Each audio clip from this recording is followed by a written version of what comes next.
प्रिय विद्यार्थियों, मैं हूं डॉक्टर चंद्र कुमार जैन। एक बार फिर आपके बीच उपस्थित भाषा अध्ययन के अंतर्गत माध्यम भाषा और संचार भाषा पर चर्चा करने के लिए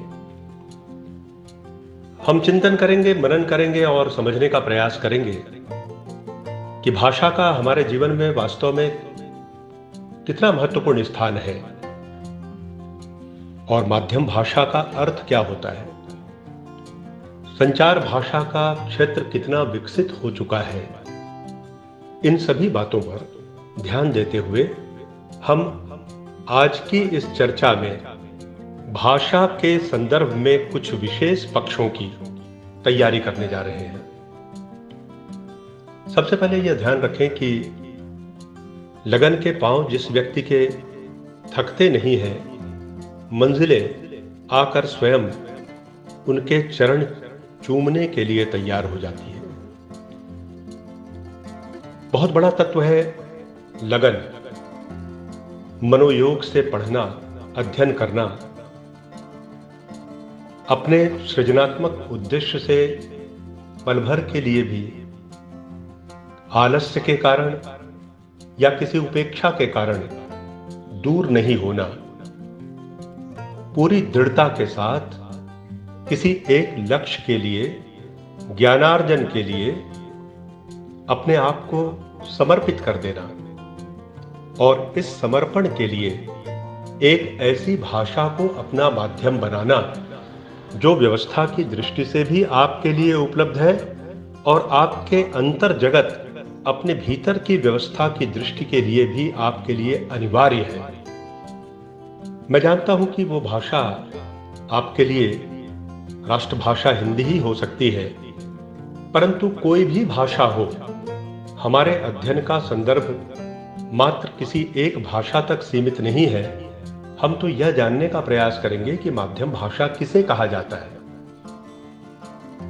क्या इससे पहले प्रिय विद्यार्थियों, मैं आपसे ही पूछना चाहता हूं, आपको ऐसा नहीं लगता कि भाषा की मूलभूत अवधारणा आपके भीतर स्पष्ट होनी चाहिए? सामान्यतः तो हम कह देते हैं कि भाषा वह माध्यम है जिससे हम अपने भावों और विचारों को प्रकट करते हैं, परंतु भाषा इतनी वैयक्तिक नहीं होती है, इतनी कोई पर्सनल चीज नहीं है। मातृभाषा के रूप में माता से प्राप्त भाषा को हम जानते हैं, समझते हैं, मानते हैं, वह अपनी जगह है। लेकिन जिस समाज से आप कुछ लेते हैं और जिस समाज को आप कुछ देते हैं, वहाँ पर जिस भाषा को आप जानते हैं, समझते हैं और सीखते हैं, वह कौन सी भाषा होती है? वह सामाजिक क्रिया से प्राप्त की गई भाषा होती है, अर्जित की गई भाषा होती है। वह भाषा होती है जो व्यक्ति के रूप में केवल आपको व्यक्ति न रखते हुए आपका समाजीकरण करती है। आपको सामाजिक बनाने वाली भाषा स्वयं अपने आप में सामाजिक होती है। वह व्यक्ति विशेष की कृति नहीं है, वह सामूहिक रूप से अर्जित संपत्ति है। इसलिए भाषा समाज की संपत्ति है। समाज में ही विचार विनिमय होता है। मनुष्य और मनुष्य के बीच, मनुष्य और चीजों के बीच आदान प्रदान का जो रिश्ता कायम होता है, उसमें ध्वनि संकेतों का भी व्यवहार होता है और भाषा का भी व्यवहार होता है। भाषा समाज सापेक्ष होती है। वह समाज पर निर्भर करती है और समाज का विकास भी भाषा पर निर्भर करता है। भाषा का कोई ना कोई उद्देश्य होता है, प्रयोजन होता है, इसीलिए उसे प्रयोजन मूलक भाषा के रूप में एक अलग आयाम की दृष्टि से भी हम पहचानते हैं। जब धीरे धीरे भाषा का विकास होता है तो मनुष्य के विचारों की अभिव्यक्ति के मार्ग भी निरंतर नए नए खुलने लगते हैं। भाषा अभिव्यक्ति का साधन है, परंतु वह भाषा सही रूप में प्रयुक्त हो तो वह अभिव्यक्ति इतनी महत्वपूर्ण हो जाती है, इतनी प्रभावी हो जाती है कि उससे भाषा का भी प्रकारांतर में विकास अधिक होने लगता है। भाषा से केवल हम विषयगत जानकारी प्राप्त करते हैं ऐसी बात नहीं है, बल्कि भाषा हमारे भीतर की भावनाओं और संवेगों के निर्माण में भी महत्वपूर्ण भूमिका का निर्वहन करती है। भाषा से केवल हम सीखते हैं, यहीं पर बात समाप्त नहीं हो जाती है, बल्कि सीखे हुए को जीवन में उपयोग के योग्य बनाते हैं, उसमें भी भाषा कहीं न कहीं से आपको सहारा प्रदान करती है। भाषा आपके भावों और आपके विचारों को सृजनात्मकता प्रदान करती है। भाषा आपको सृजनशील और क्रिएटिव बनाती है। भाषा आपका निर्माण मात्र करती है ऐसा नहीं है, आपको स्वयं निर्माता बना देती है। यही कारण है कि जितना अधिक आप भाषा को गढ़ते हैं, जितना अधिक आप भाषा में गढ़ते हैं, उतना ही अधिक आप स्वयं को भी गढ़ते जाते हैं, अपना भी सृजन करते जाते हैं। इस प्रकार भाषा व्यक्ति को, मनुष्य को मिला एक अनोखा वरदान है। हम उसके बिना मनुष्य समाज की कल्पना नहीं कर सकते। मानव अस्तित्व और उसके विकास या उसकी प्रगति की भी कल्पना नहीं कर सकते। और मनुष्य का यदि विकास ना हो तो सभ्यता और संस्कृति के विकास की आप कल्पना तो कर ही नहीं सकते। भाषा यदि प्रकृति की देन है तो निस्संदेह यह प्रकृति की अंतिम और सर्वश्रेष्ठ रचना है, जिसे प्रकृति ने केवल मनुष्य के लिए ही सुरक्षित कर रखा है। ये शब्द हैं विद्वान मैक्स मूलर के। इससे स्पष्ट होता है कि प्रकृति की इस अनोखी देन को जब हम अपने जीवन में शिक्षा के लिए, जीवन के विभिन्न आयामों में ज्ञानार्जन के लिए निवेश के रूप में प्रस्तुत करते हैं, तब वह हमारे जीवन निर्माण की आधारशिला बन जाती है। ऐसी ही भाषा को माध्यम भाषा के रूप में जाना गया है और पहचाना गया है। माध्यम भाषा जब हिंदी के रूप में सामने आती है तो उसकी भूमिका विशेष महत्वपूर्ण हो जाती है। हम देखते आ रहे हैं कि आजादी के पहले अंग्रेजी माध्यम की शिक्षा का बोलबाला था और आज भी अंग्रेजी माध्यम की शिक्षण संस्थाएं कम नहीं है, परंतु हिंदी माध्यम में भी अध्ययन अध्यापन के साथ साथ जीवन के विभिन्न क्षेत्रों में उसके अनुप्रयोग का क्रम भी निरंतर बढ़ता जा रहा है। हम स्पष्ट कर दें कि माध्यम भाषा का अर्थ केवल शिक्षा के माध्यम से जुड़ा है ऐसा नहीं है। कोई भी क्षेत्र हो, सृजन का क्षेत्र हो, संचार का हो,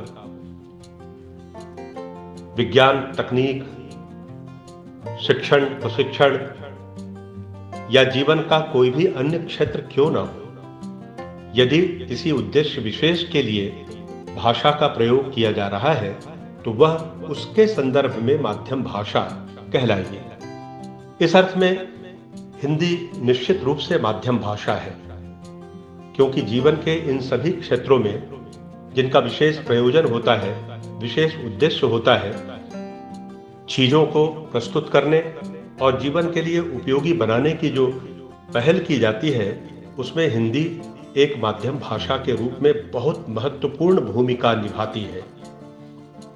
वह अंतर्भाषाई संवाद को भी सुगम बनाती है।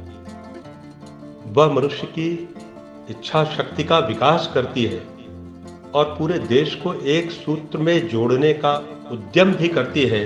इसलिए हिंदी समूचे देश की माध्यम भाषा है, यह कहने में कोई अतिशयोक्ति नहीं है और यह कहने में कोई संकोच भी नहीं होना चाहिए।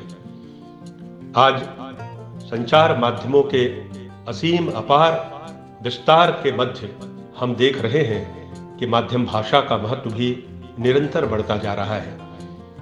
ज्ञान विज्ञान के जितने विषय हैं, वो सामाजिक विज्ञान के हों, प्राकृतिक विज्ञान के हों, भूगोल, इतिहास, अर्थशास्त्र, राजनीति शास्त्र, वाणिज्य जैसे विषय हो, कानून का संदर्भ हो या कोई तकनीकी क्षेत्र हो या चिकित्सा का क्षेत्र ही क्यों ना हो, सभी जगह हम देखते हैं कि हिंदी को एक माध्यम भाषा के रूप में अपनाने की पहल, अपनाने की कोशिशें, अपनाने का प्रयास निरंतर किया जा रहा है।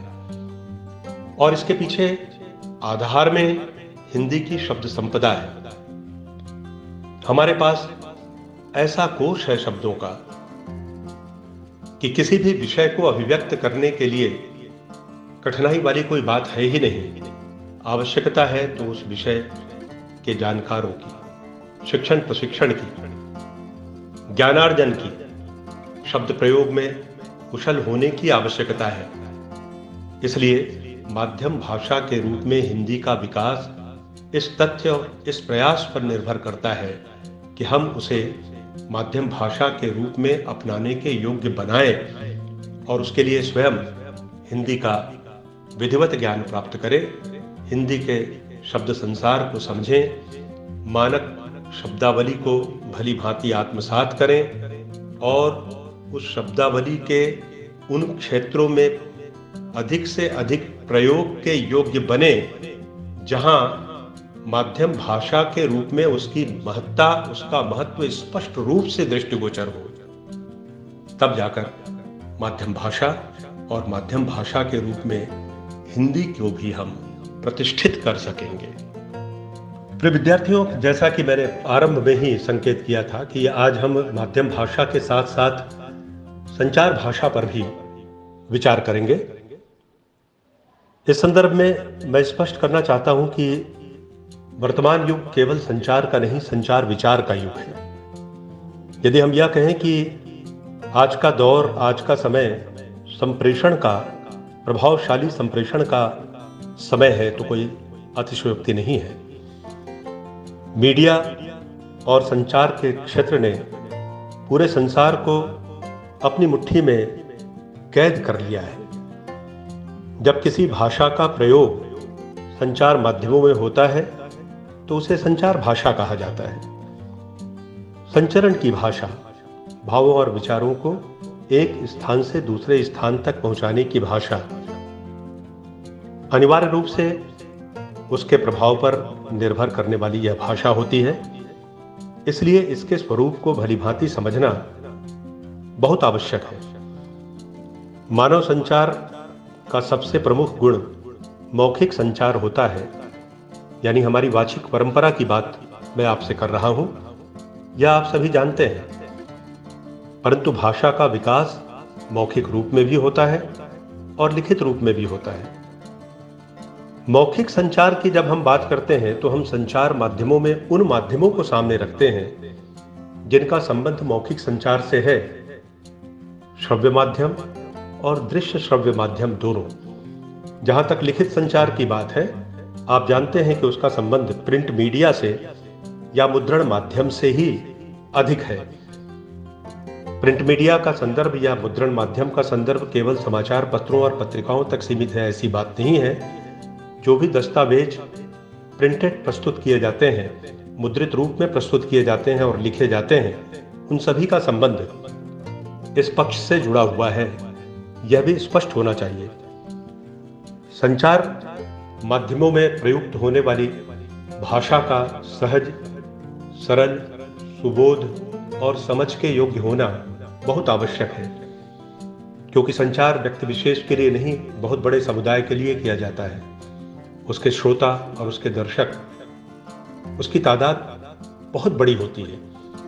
उन तक भाषा की पहुंच इस तरह से हो कि उन्हें समझने में कोई रुकावट ना आए, बोध के मार्ग में कोई बाधा नहीं होनी चाहिए, क्योंकि कोई भी भाषा अपने संचरण में या अपने संचार के उद्देश्य में तब सफल होती है जब वह कहने के बाद सुनने वाले तक न सिर्फ पहुंचे, बल्कि सुनने वाले को उसी रूप में अपनी बात को सुनाए जिस रूप में वह बात कही गई है, और फिर सुनकर वह उसका उचित और उपयुक्त प्रत्युत्तर यदि प्रदान कर देता है और वह संचरण करने वाले, कम्युनिकेट करने वाले तक वापस पहुंच जाता है, तब हम कहते हैं कि संचार और उसकी प्रक्रिया पूरी हुई। इन दोनों के बीच में एक माध्यम कार्य करता है।